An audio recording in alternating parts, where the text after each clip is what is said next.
Okay. Good morning and welcome to Gemalin Manpower Training Center Incorporated here in Baras, Rizal. And welcome to Technical Drafting NC2. I will be your trainer, John Nicolay de Concora. I have prepared the 9 CBT areas, the progress chart and achievement chart, as well as the training activity matrix. And the pleasant day to all. Welcome again to Gemalin Manpower Training Center Incorporated here in Baras, Rizal. And welcome to Technical Drafting NC2. Before anything else, I would like for you to answer what we call the pre-training assessment tools. This consists of the trainee's characteristics that you will be doing for 10 minutes, a pre-test for 20 minutes, and a self-assessment checklist for 10 minutes. Don't worry, this is just to gauge current knowledge and skills with regards to technical drafting and C2. So please answer this. Start with the trainee's characteristics and the pre-test. Next is the self-assessment checklist. Are you done? Okay.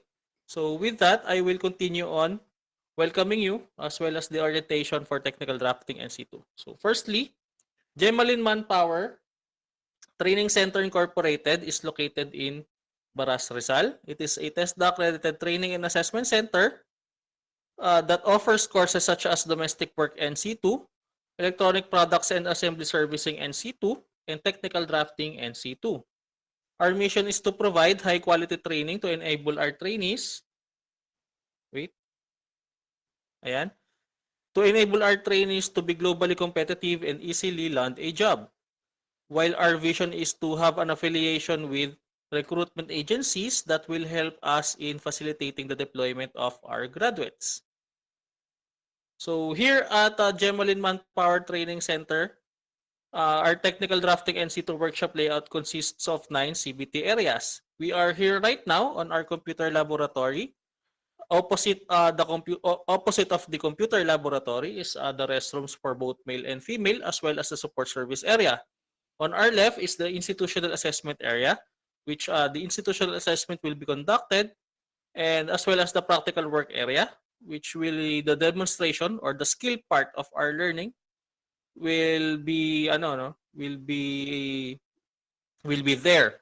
Adjacent to that too is the trainer's resource area, which basically is the faculty room for technical drafting NC2, and which houses the CBLMs, the curriculum guides, and the training regulations that the trainer may use in order for them to conduct the learning sessions. So at the end of the hallway naman is the learning resource area, which basically all the resources are, and as well as the contextual learning area and the distance learning area for our knowledge-based learning. So here under TESDA and Gemalin Manpower Training Center, as well as the Technical Drafting NC2 course, we use a training delivery of what we call the competency-based training. It is an approach that focuses on the competency development of the learner as the result of the training. So why do we use competency-based training? Because education and training must keep pace with the current technology and customer requirements. So under CBT, we have 10 principles. Firstly, the training is based on the curriculum developed from the competency standards. So basically, everything that we're gonna use or we're gonna learn here is from what we call the competency standards written by TESDA. Next is learning is competency-based or modular in structure. So basically, you will be learning one module at a time. And sometimes there are particular modules that have a prerequisite. So basically, you have to be able to do the previous module or to learn the previous module in order for you to move on to the next. Number 3, training delivery is individualized and self-paced. So here at competency-based training, we believe the competency development of the learner as the result of the training should be individualized. It will be based on your trainee's characteristics, your learning styles, and other situations that you may or may not have.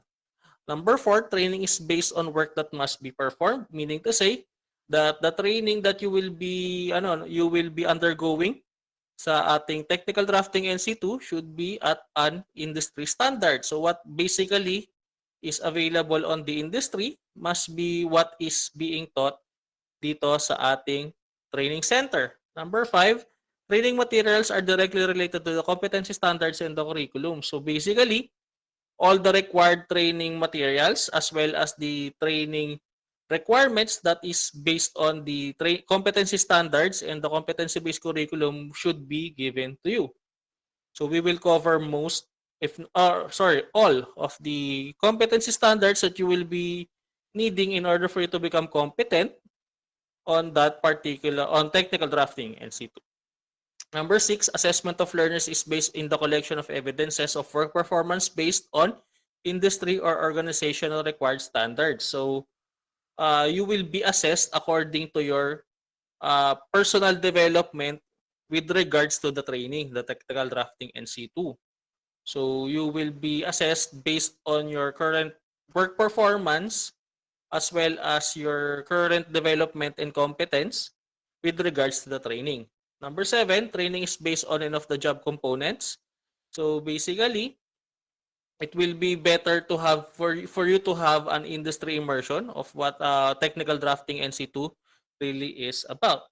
Number 8, the system allows recognition of prior learning. I will assume that some of you have further or previous rather learning or competence with regards to technical drafting NC2, especially that this particular course is divided into two very different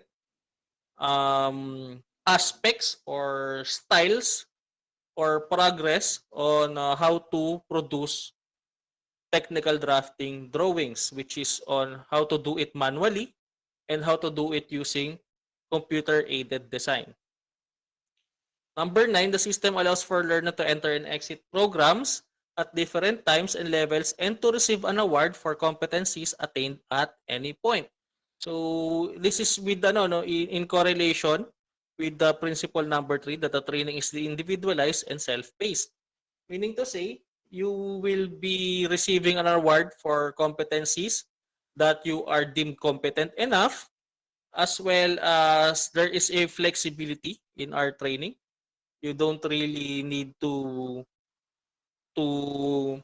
relearn stuff that you already learned as long as it is on the standard of the training regulations. And number 10, all training programs are nationally accredited within the UTPAS or the Unified Tibet Program Registration and Accreditation System. This basically says that all training programs are this basically says that all training programs from from the very north of the Philippines up to the very south of the Philippines must be standardized.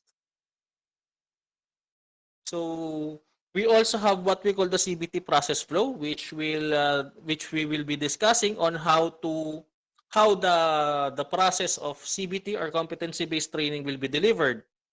First, the trainee will enter the program. We're gonna have orientation just like what we are doing right now.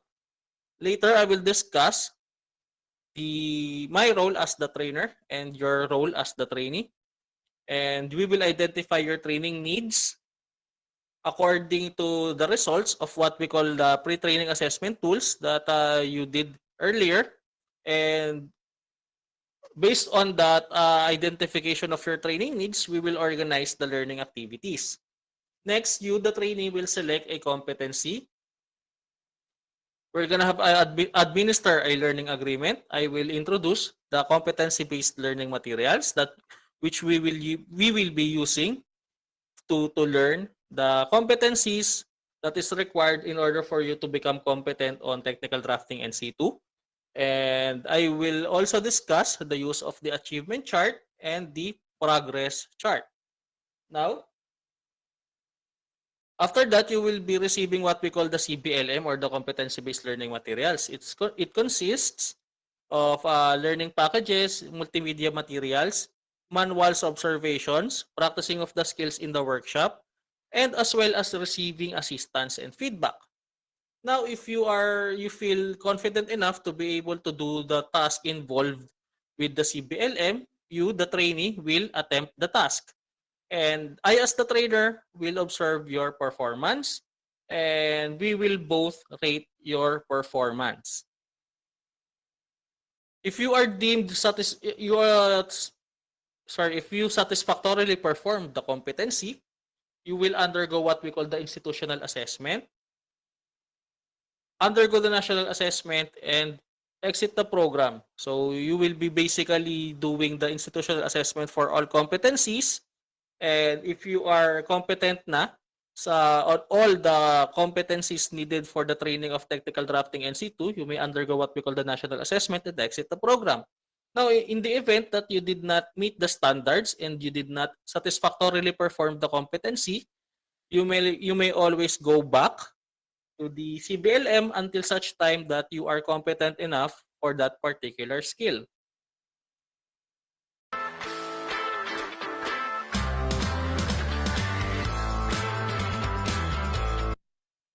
Now, as your trainer, I will be facilitating your learning. I will mentor you on the skills related na learning natin. I will manage your learning activities, and even on your learning progresses, I will make myself available for consultation and evaluation of your training progresses.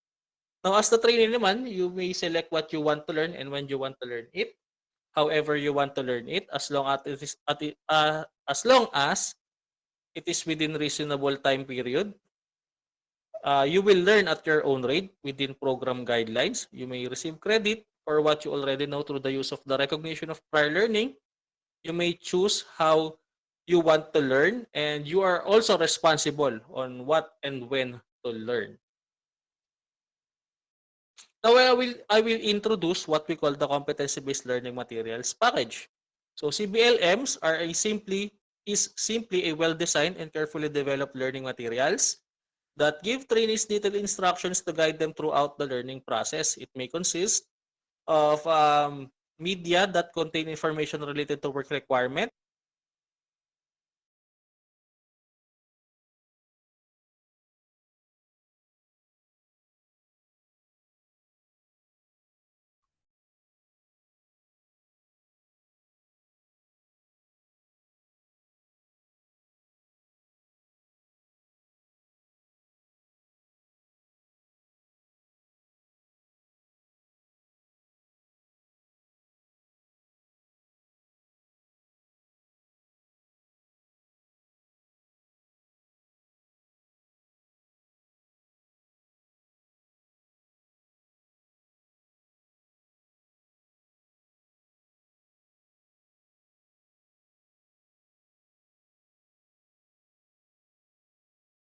guided towards the achieving the competency required in a workplace.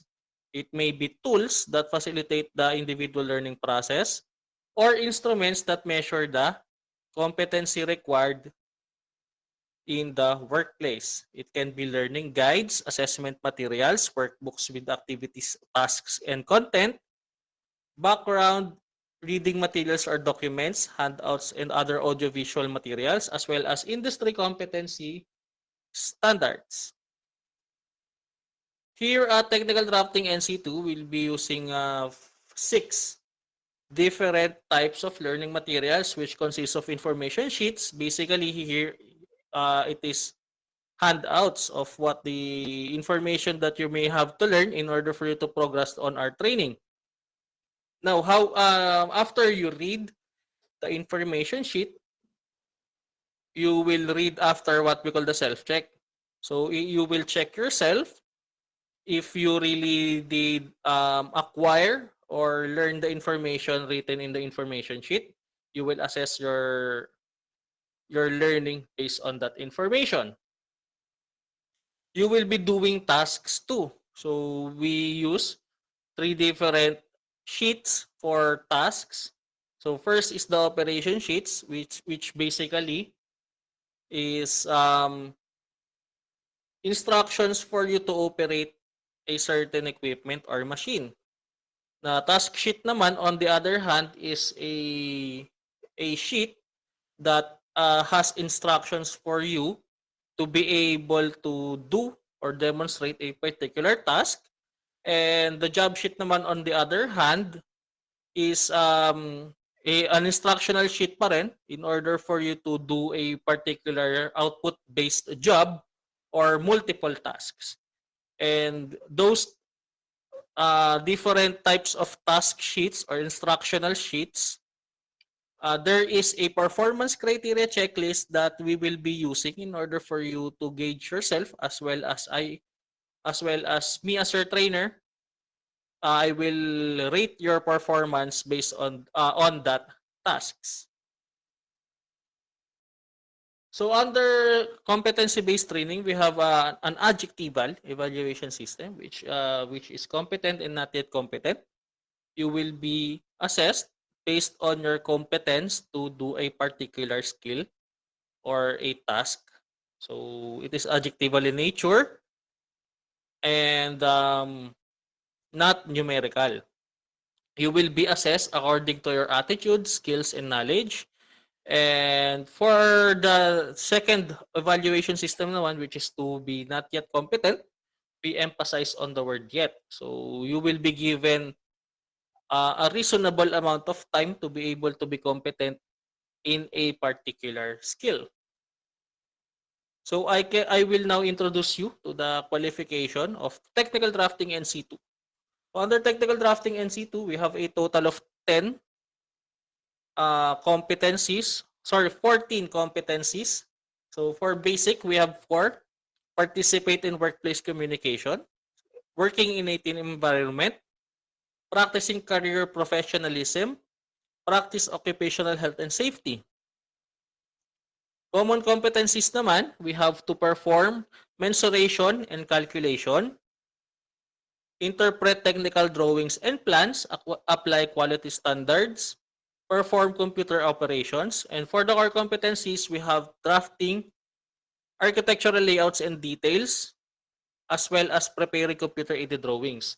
Not included in the presentation is what we call the elective competencies for technical drafting NC2, which is to draft plumbing and sanitary layouts and details, draft structural layouts and details, draft electrical layouts and details, and lastly, draft mechanical layouts and details. Again, you will be assessed according to your attitude, your skills, and your knowledge. So here are now the pre-training assessment results. So according to these results, trainee number 1 has prior knowledge on drafting manually using the drafting architectural layouts and details using manual drafting. So I will be asking for a certain proof or evidence with regards to that particular competence or the core competency for drafting architectural layouts and details. While si trainee number 2 naman po pala has no prior knowledge of technical drafting and C2. So for tomorrow, you will be beginning your learning development for technical drafting and C2. So see you then and see you tomorrow. So yun, welcome to Gemalin Manpower Training Center incorporated here in Baras, Rizal. Welcome to our second day for technical drafting and C2. And before anything else, I would like to for you rather to fill up this attendance. So please. Okay, done na po. Okay, so we may continue. According to our training activity matrix, trainee number 1 has no prior knowledge with regards to technical drafting and C2. So he will be reading the very first information sheet on drafting architectural layouts, which is to understand symbols or architectural plans. While si trainee number 2 naman that has prior knowledge for technical drafting and C2, we will be focusing today on how to do basic geometry on AutoCAD. So, training number 1, please proceed to our contextual learning area and read on information sheet 1.1-1 and answer the self-check after. While si training number 2, please proceed to our computer laboratory and we will begin our lecture on preparing computer-aided drawings. So again, welcome to preparing computer-aided drawings. I will be your trainer, John Nicolay Di Goncora. We'll be focusing on the second core competency, which is to prepare computer-aided drawings. Again, you will be assessed later according to your attitude, knowledge, and skills. For today, we'll be focusing on the third learning outcome, which is to lay out and produce computer-aided drawings. And we will be focusing on the first learning content, which is how to draw basic geometry. So we're gonna have first, before the video presentation, please read on information sheet 2.3-1 for geometry. And after that, you may answer the self-check and compare your answers to the answer key. You will be given 10 minutes for that. Done na? Okay, did you sufficiently learn the topic? Okay, not yet. So don't worry, I will be providing a video presentation on basic geometry.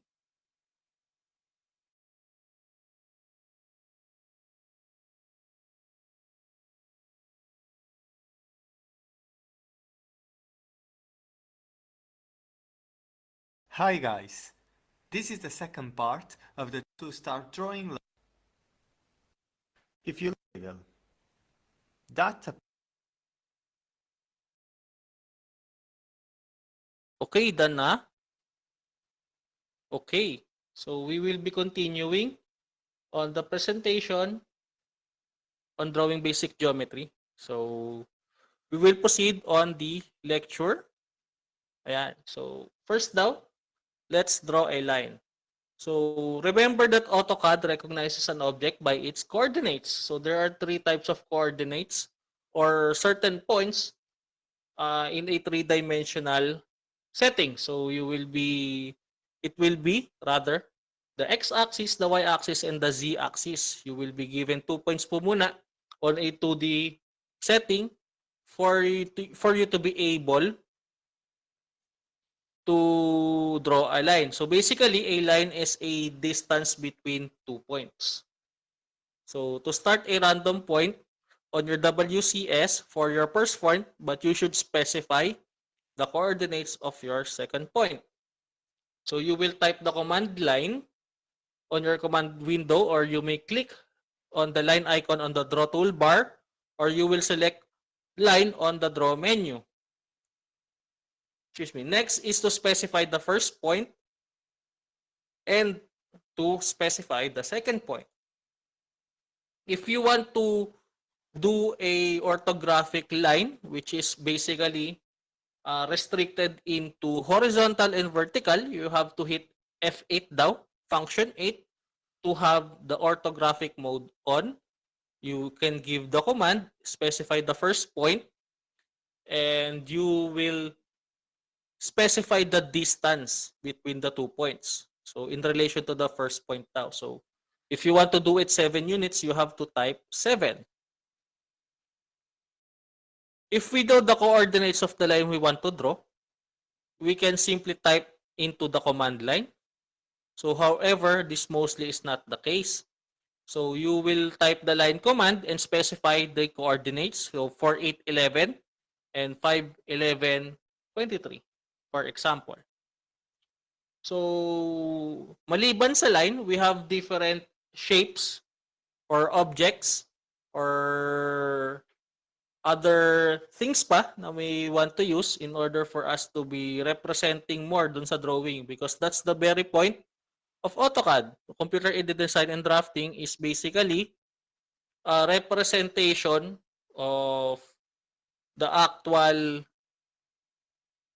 manuals in order for you to design or to build rather a building or a structure. So we can use rectangle commands. You have to specify the point A and the point B. So point A will be the top left and point B will be the bottom right.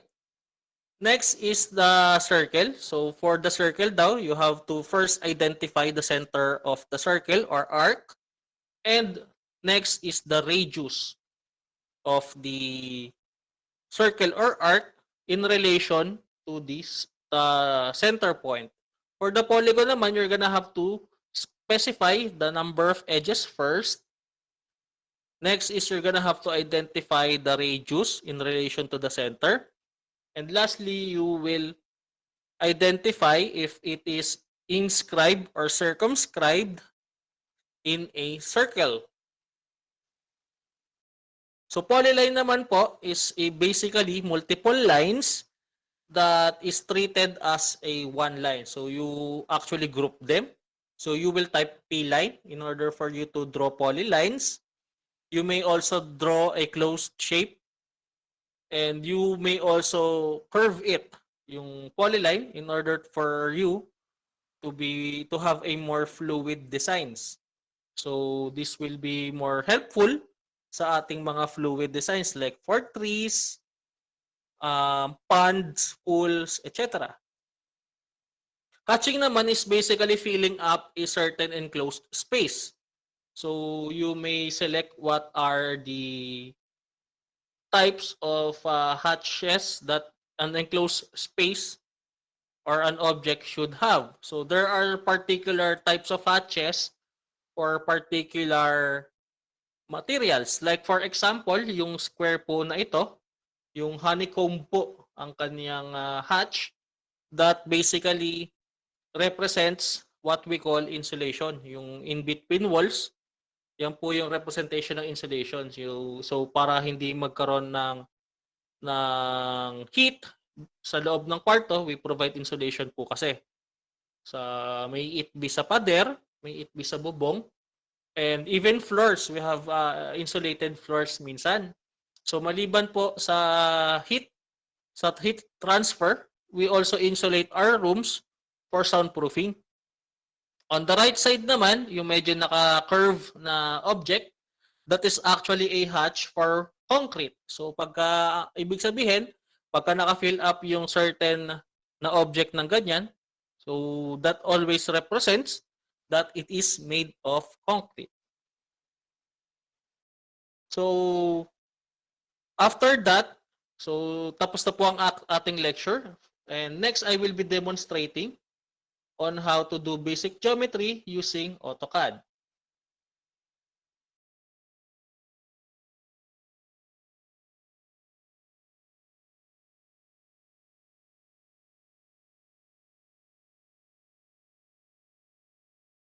Okay, the first now is to draw basic geometry. So if you are doing basic geometry, you will type L for line, specify the first point, and as you can see, it is now you can actually locate the second point anywhere. But if you hit F8 for orthographic mode, you will be restricted to vertical and horizontal lines. So let's just say that here is the second point.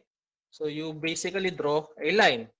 So the next daw po is if you want to draw circles, you will type C for circle, specify the center line of the circle and the radius. So let's just say na yan.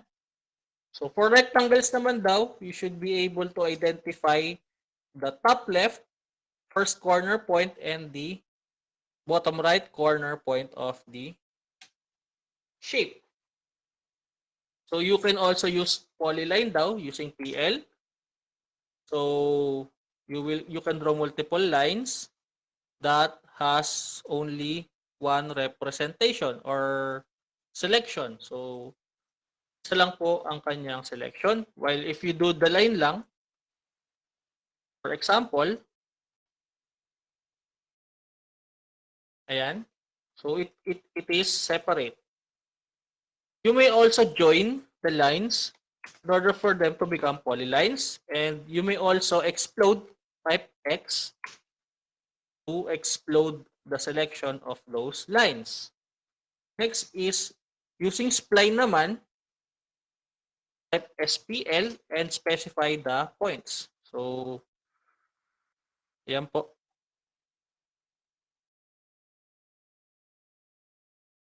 For example, yan. Ay, sorry.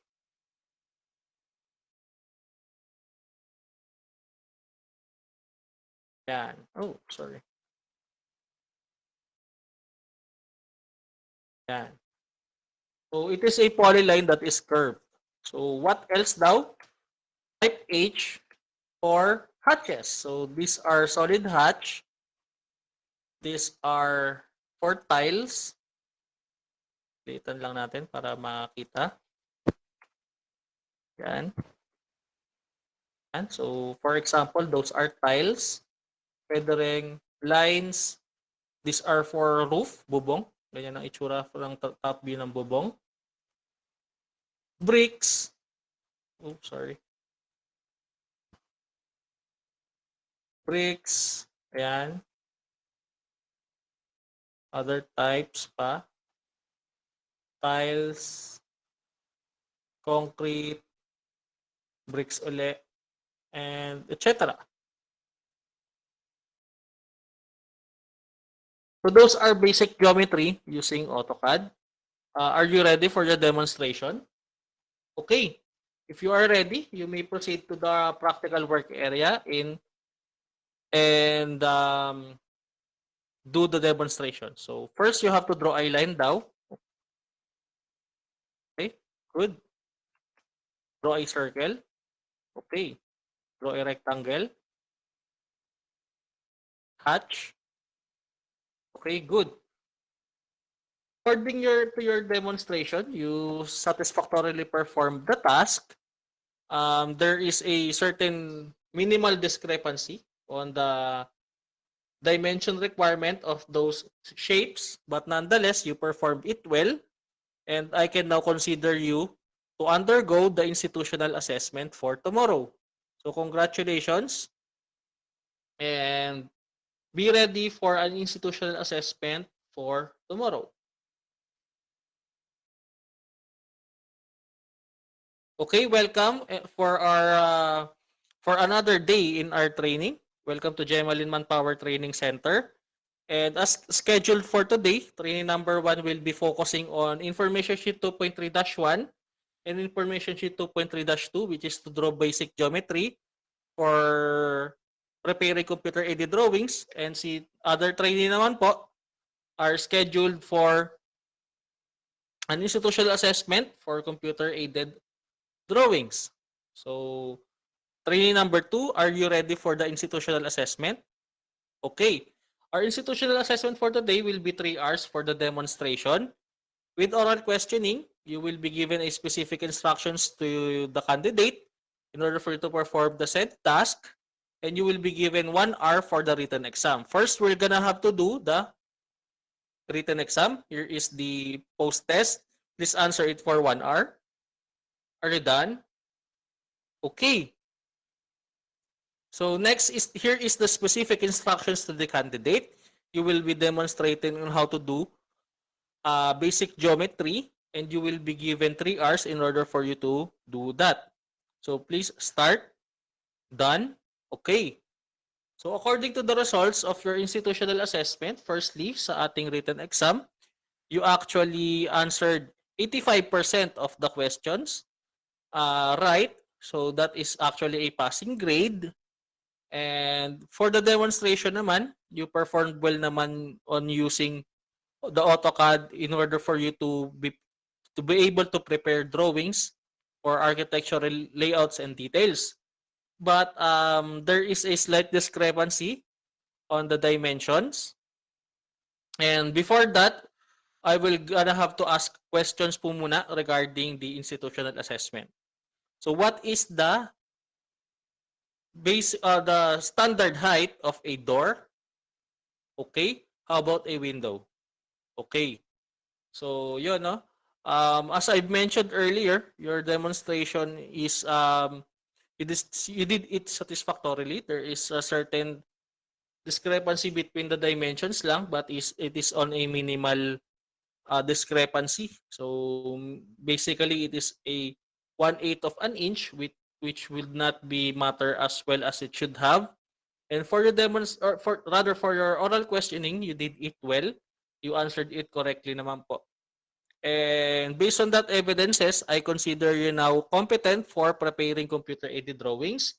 Since this is your last core competency, you will be finishing up the whole technical drafting NC2 course. I will just first tick it on your progress chart. Ayan. Okay. Since this is your last, again, core competency that you need in order for you to pass or to end your training session for technical drafting NC2, you can now undergo the national assessment. Congratulations po. And I hope you do well on your national assessment. But before you leave, please answer this training session evaluation form in order for us to further improve, first of all, me as your trainer, to improve my training. Next is your training facilities, the training resources, and as well as the staff, training staff and administration of this school. So thank you. And once again, congratulations on your learning progress for technical drafting NC2. And I hope that you will do well on your national assessment.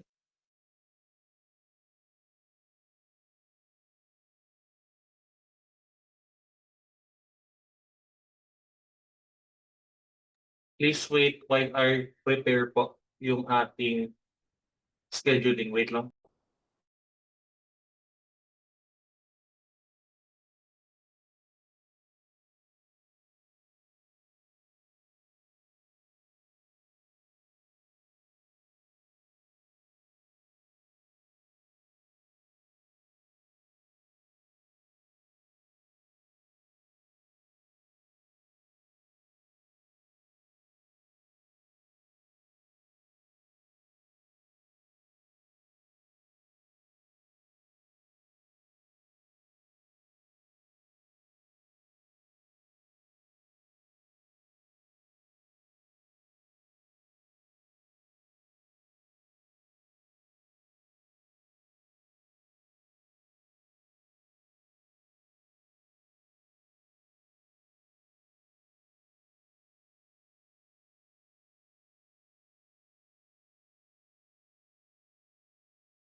Okay po, we will schedule the demonstrations na po.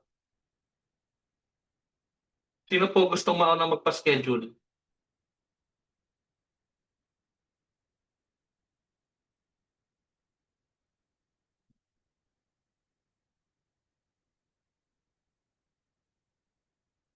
Magpapa-schedule na po. Demonstrations. Balagtas.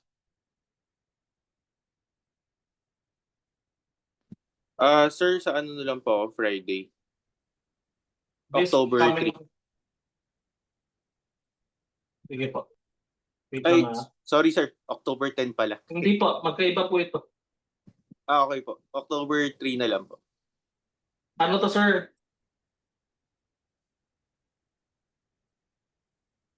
Okay. 1 week after your COC1 demonstration, sa COC2 demonstration po tayo. Yun po ang ibig sabihin nito. Okay sir, copy po.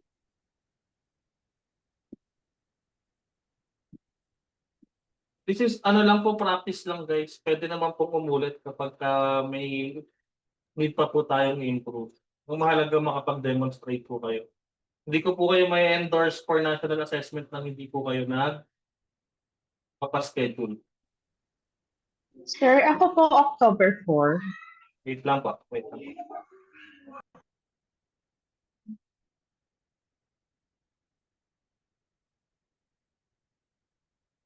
Lagyan ko lang po ng ng oras para mas klaro po tayo.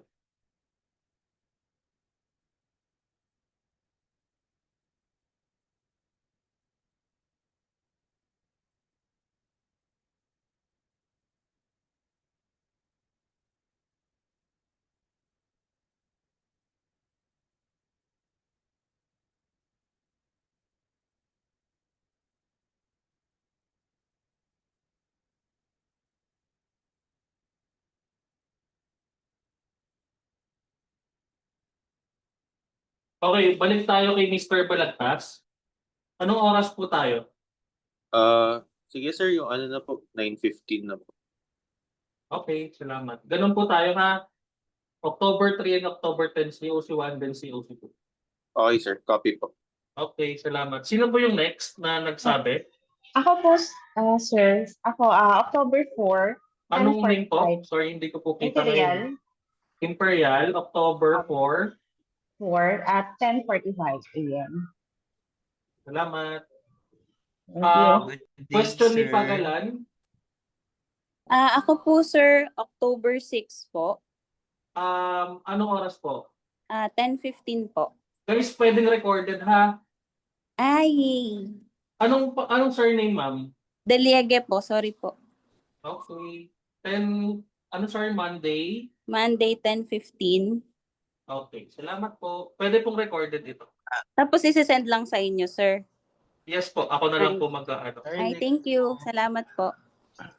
Next, I see. Hello sir, pakanan po, Monday na lang. Ay, Okay, pakanan. Monday po, October Anong oras 6. po?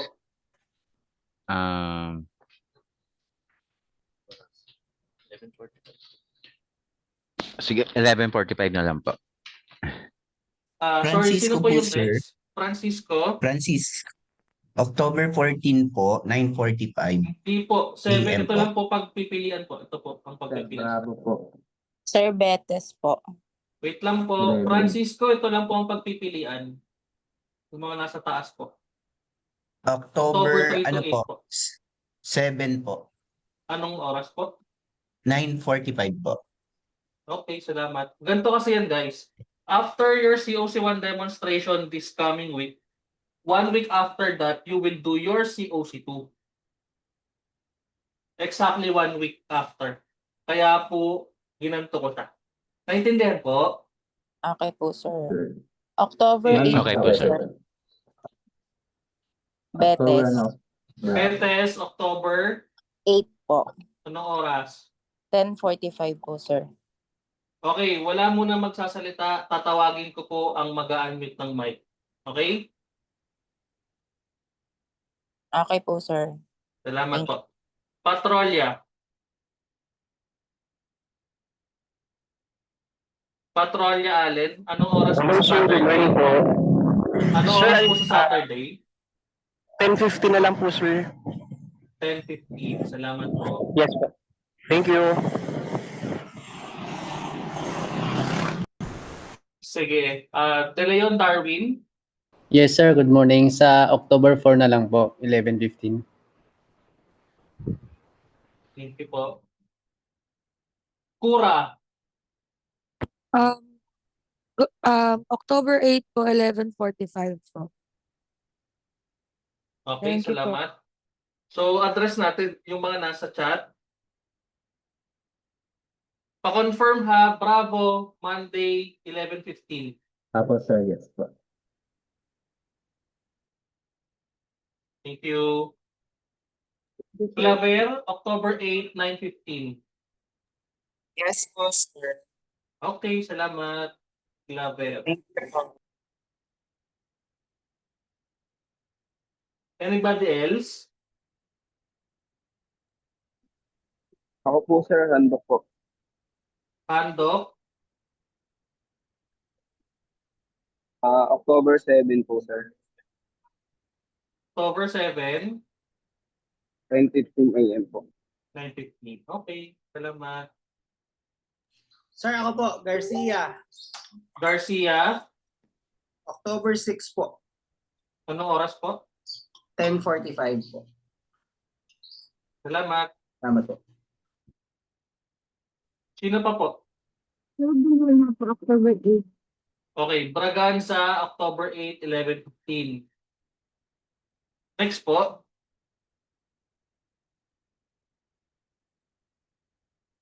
Next po. Marami pa to. Sir De Luna po. De Luna, October 8 na lang din po. anong oras po? Mga 10:15. Okay po. Sino pa po? Tumakot, sir. Tumakot, Yes, sir. October 8 na lang po na yung natitirang slot sa 9:45. okay. Sino pa po?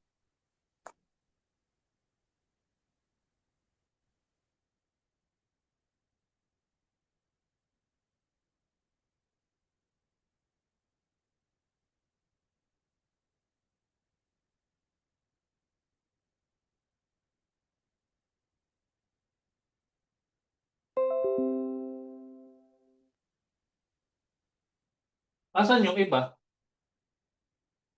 Good morning po. Abing. Sige po. Yes, sir. Ano po? Anong oras po?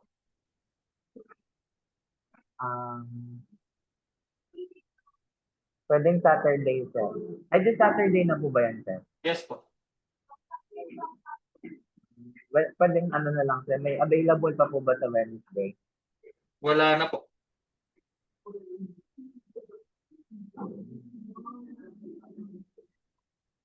Seven na lang, sir. October 7. Anong oras po?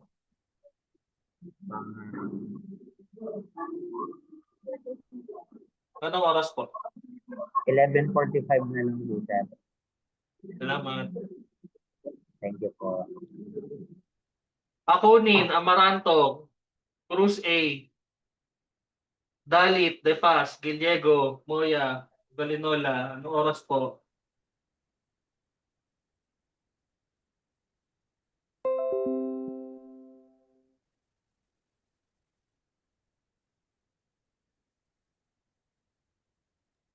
Sir, yung iba po yata nawala sa Zoom meeting. Hindi raw sila maka-attend. Bakit daw po? Hindi makapasok? Opo. Nagsasabi po sila sa group na yung iba raw po nawala ng connection. Gagawin natin yan. O sige, message na lang nila.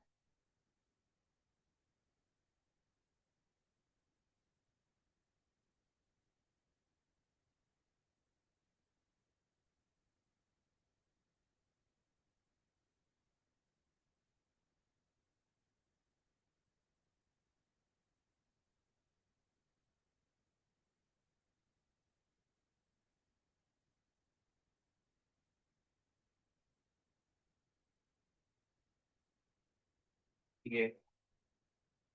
Okay, ito si Dali, Akunin, saka si Ogalinola. So, kailangan pang mag-schedule ni Amaranto,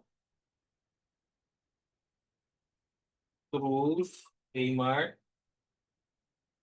De Paz, Giliego, Moya,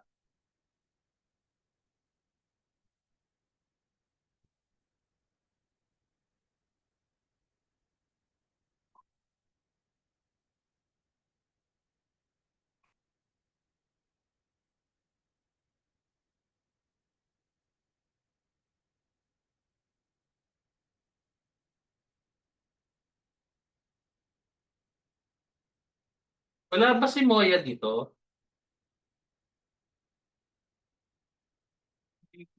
Sharon Rose Moya.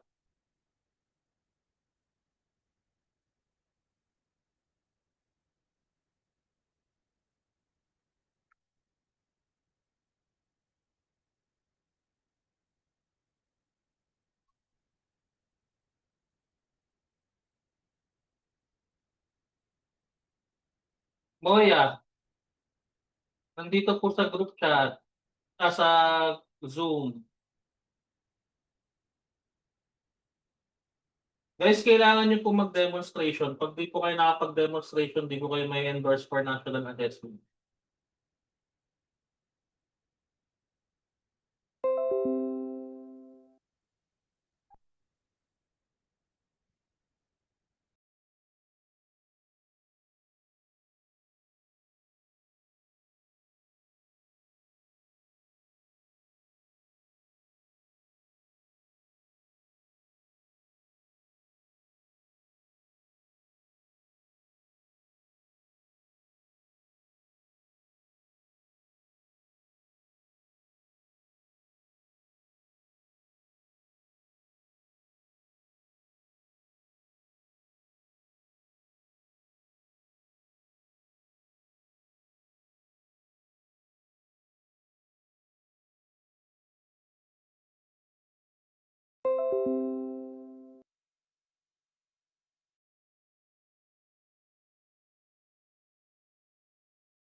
Sir, pwede pong magpalipat ng STED?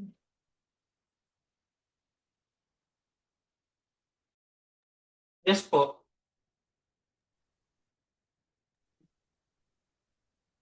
Sir, by October 7 na lang po. 10:45 dilo na po.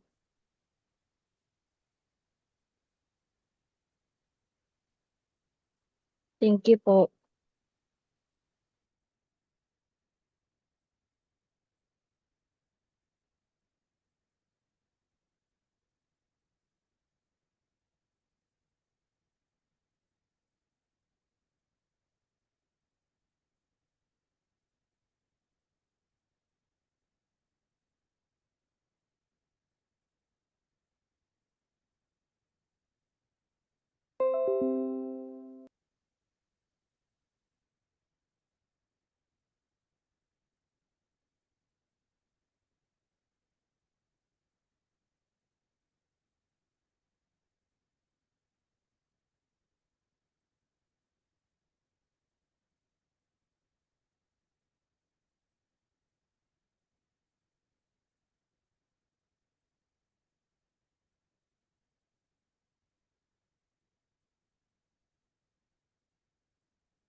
Sige guys, apat na lang naman itong ating inaantay. Mag-ano naman po yan. Mag-update naman po yan once na tayo po ay once na nabasa na po nila yung messages ko. So, may katanungan po ba tayo before we end today's session? naman po so far po. Okay Okay. na po, sir. Sige po. Good luck po sa ating mga COC1 demonstration. Kapag tayo po ay may tanong, wala pong problema at pwede po tayong mag-ask ng questions ha. Salamat po. Sige. Kung Okay po, sir. wala na Thank you po po. tayong tanong for today, we may leave the Zoom meeting. Magandang umaga po sa lahat. Thank you po.